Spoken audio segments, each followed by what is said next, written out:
I slept with my daughter's ex-boyfriend. He got me pregnant and I had an abortion. They got back together and got married. This was back in, let me think, maybe 1997. I was 38 and my daughter was 18 and she was dating Harry, who was 24. I was an alcoholic and dabbled in other substances, mostly crystals. I was not a good person, let alone mother. Not like I was abusive to my daughter or anything, but I was generally inattentive and cared more about my alcohol and substances than her, especially in her teen years. I am 14 years sober now. I disapproved of my daughter dating Harry, but I never told her why. He would flirt with me constantly and the age difference also creeped me out. Also, he was an alcoholic and substance user just like me. She broke up with him over his alcoholism. Soon after, she moved away not too far, but regardless, she didn't live with me anymore. Harry kept calling me and asking if we wanted to get drinks. I turned him down, but then one day he said he had a bunch of crystals and I couldn't resist. He came over, we did the crystals and we ended up wrestling. He was a very good looking guy. He looked a lot like that ridiculous 80s Justin Bieber picture that was on the front page today. That is actually what made me think about him. For the next few months, maybe like 3 to 4 months, he would sometimes come over and we would wrestling sessions and do substances and get drunk together. Any substance addict knows what that is like, to have a substance addict buddy in that way. Then I got pregnant. I knew it was by him. I had wrestled without a wrapper a few times stupidly. I never told him was pregnant,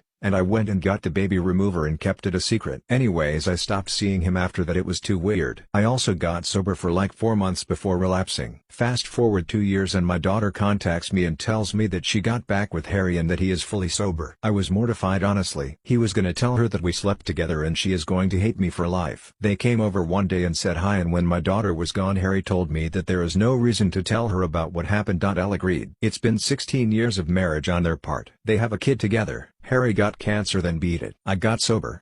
That's basically it. I don't see them very often. They live in Texas and I live on the East Coast. But whenever I do, there is always that tension between me and Harry. It's literally the first thing that comes to either of our minds. I can just tell. Not like sex tension, like why did we have to do that? What the fuck is wrong with us? Kind of tension. I think about this often, especially when I see my grandson. I always think that could have been my son if things had gone differently, but wow, what a disaster that would have been if I decided to keep that child.